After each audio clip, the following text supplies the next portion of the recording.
문송이와 함께 숙명여자대학교 학생부 종합전형에 대해 알아볼까요?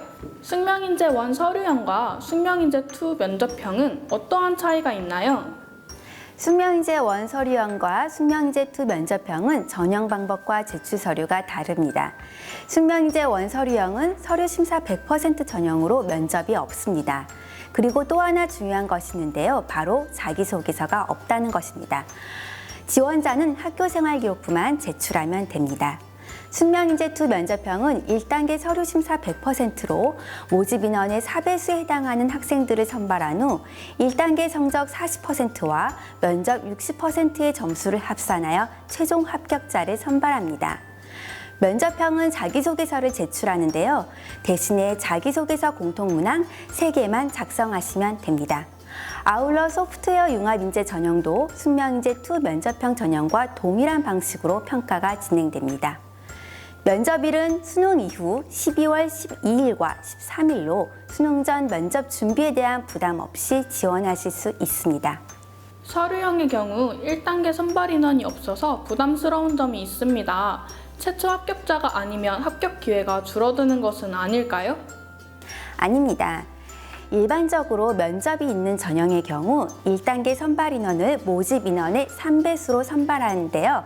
그 안에서 최종 합격자와 추가 합격자가 선발되게 됩니다. 2020학년도 숙명인재 1 서류형의 충원율을 보면 모집 인원의 약 2.5배수 정도의 학생들이 합격한 것을 알 수 있습니다. 면접이 없더라도 충분히 합격의 기회가 큰 것을 알 수 있습니다. 숙명인재 1 서류형과 숙명인재 2 면접형 중 어떤 전형을 선택해야 할지 고민돼요. 선발하려고 하는 인재상이 다른가요? 학생부 종합전형은 학교 생활에 충실하고 자기주도적으로 진로 탐색과 학업을 준비해온 학생이라면 지원할 수 있는 보편적인 전형입니다. 그렇지만 면접에 대한 부담감을 느끼는 학생도 있고 면접을 통해 오히려 자신을 잘 드러낼 수 있다고 생각하는 학생도 있습니다. 숙명여대는 학생이 자신에게 적합한 전형 방법을 선택할 수 있도록 숙명인재 1 서류형 전형과 숙명인재 2 면접형 전형으로 구분한 것이라고 이해하시면 되겠습니다. 또한 두 전형 모두 서류 심사 평가 항목은 동일한데요. 전형별로 선발하고자 하는 학생의 모습이 크게 다르지 않다는 것을 의미합니다. 자기주도적인 학교 생활을 통해 자신의 미래에 대해 고민하고 노력해온 학생을 선발하고자 하니 앞서 말씀드린 것처럼 면접의 유무와 제출 서류 등의 차이를 통해 전형을 선택하시기 바랍니다. 두 전형 모두 지원해도 되나요? 네, 물론입니다. 숙명인재 1과 숙명인재 2뿐만 아니라 지원 자격만 충족한다면 수시에 모든 전형에 중복 지원할 수 있습니다. 서류형과 면접형의 서류 심사 평가 항목은 차이가 있나요? 숙명여자대학교의 모든 학생부 종합전형의 서류 심사 평가 항목은 전공적 합성 및 발전 가능성, 탐구 역량, 공동체 의식과 협업 능력 이렇게 3가지입니다. 각각의 항목을 살펴보면 우선 전공적 합성 및 발전 가능성은 진로에 대한 탐색 과정과 노력, 지원 전공과 관련한 소양과 자질 등을 평가하는 항목입니다.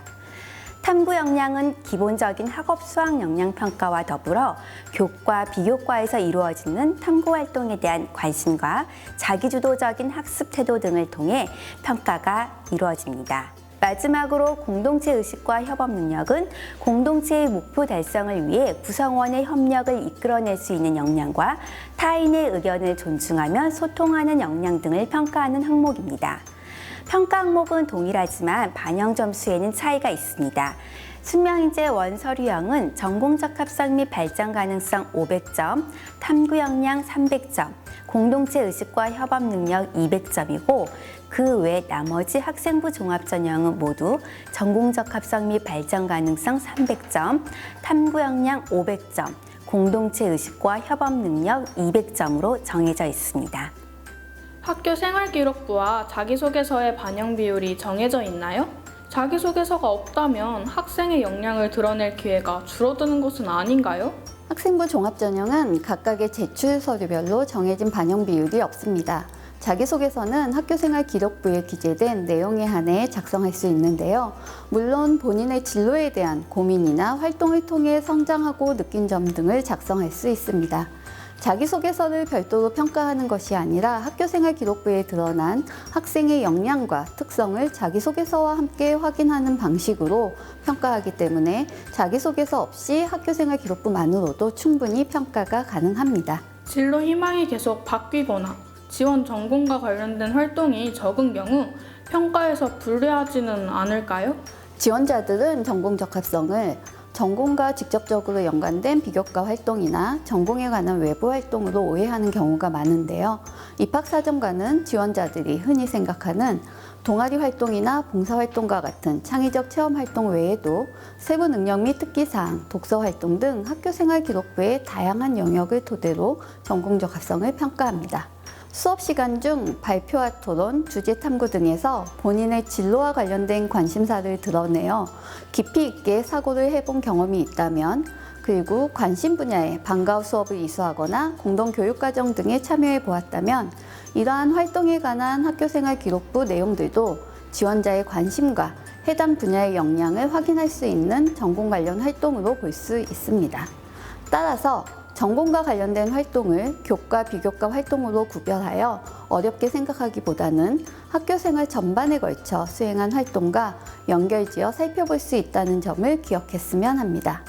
진로 희망 사항이 학년마다 변경되는 것은 충분히 있을 수 있는 현상입니다. 학교생활 기록부의 여러 영역에서 진로 탐색 과정은 학생들이 생각하는 것보다 충분히 잘 드러나 있기 때문에 진로 희망이 바뀌었다고 해서 걱정할 필요는 없습니다. 지원하려는 모집 단위에 따라 필수적으로 이수해야 하는 과목이 정해져 있는지 궁금해요. 또한 선택한 교과목의 이수자 수가 적은 경우 내신이 낮아 보이는데 평가에서 불리하지 않을까요? 학생의 고교 환경에 따라 교과 선택 폭이 일부 제한될 수 있기 때문에 진로 선택 과목을 많이 이수해야 한다거나 모집 단위별 특정 과목의 이수 여부만으로 평가하지는 않습니다. 어떠한 모집 단위에 지원하기 위해 필수적으로 이수해야 하는 교과목이 별도로 정해진 것도 아니고요. 또한 학생부 종합전형은 교과 성적 하나만으로 평가하지 않기 때문에 지원자가 선택한 과목이 소인수 과목이어서 불리할 거라는 염려를 할 필요도 없습니다. 학생부 종합전형에서 지원자가 이수한 교과목은 교과 연계 활동이나 창의적 체험 활동과 같은 진로 및 탐구 역량 개발 노력과 연계하여 종합적으로 평가합니다. 다만 위계성을 가지는 선택 과목은 위계에 따른 이수 과정을 살펴보게 되는데요. 다시 말해 특정 과목의 이수 여부에 포커스를 맞추기보다는 고교 재학 기간 동안 지원자가 관심을 둔 교과목이 무엇인지 살펴보고 해당 교과목 이수 과정에서 어떠한 노력을 기울였는지와 같은 내용적인 측면에서 바라보고 평가한다고 이해하면 되겠습니다. 이와 관련하여 숙명여자대학교는 교과목 선택 가이드를 포함한 진로 진학을 위한 학과 탐색 가이드를 제공하고 있으니 입학처 홈페이지에서 확인하시고 선택 교과 맵을 활용하면 도움이 될 것입니다. 면접의 평가 항목은 어떠한 것들이 있으며 면접 진행 방식은 어떻게 되나요? 숙명여자대학교 면접시험은 지원자가 제출한 서류를 기반으로 한 심층 면접입니다. 별도의 제시문이 주어지는 형태는 아니며 지원자가 제출한 서류인 학교생활 기록부와 자기소개서를 활용하여 세 가지 항목, 전공 적합성, 종합적 사고력, 의사소통 능력 및 인성을 정성적으로 평가하게 되는데요. 면접시험은 서류평가와 다르게 각 항목별 배점이 정해져 있지는 않으며 방금 말씀드린 세 가지 항목을 종합적으로 평가하게 됩니다.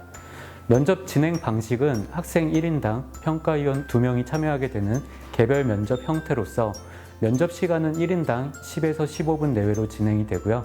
또한 면접 시험은 블라인드 면접으로 진행되기 때문에 수험생의 개인정보를 절대로 밝히시면 안 됩니다. 따라서 수험생의 출신 고교를 유추할 수 있는 교복, 생활복 등의 착용은 금하고 있으며 그 외 블라인드 면접과 관련된 수험생 유의사항을 준수하지 않았을 경우 평가에 불이익이 발생할 수 있으니 꼭 유념하시기 바랍니다. 학생부 종합전형 면접은 어떻게 준비해야 할까요? 면접에 관한 팁을 주세요. 앞서 말씀드린 것처럼 재심은 면접이 아닌 제출 서류 기반 면접이기 때문에 면접 질문 또한 제출 서류에서 나올 수밖에 없을 텐데요. 따라서 지원자는 평가 항목과 본인이 활동한 내용을 연관시켜 예상 질문을 도출해 보면 좋을 것입니다. 간혹 지원자 중에는 예상 질문과 답변을 통째로 암기해서 질문의 요지와 관련 없는 준비된 답변만 하는 경우도 있는데 바람직한 방법은 아니겠죠. 제한된 면접 시간 내에 지원자의 강점을 드러내기 위해서는 고교 재학 기간 동안 수행해온 활동들을 단순히 나열하여 답변하는 것보다는 키워드 중심으로 지원자가 활동한 내용과 본인만의 생각을 정리해 본다는 관점으로 접근해 보시면 보다 효과적으로 면접 대비가 될 것이라고 생각합니다. 예비 문성이 여러분, 숙명여자대학교에서 새내기 문성이로 만나요.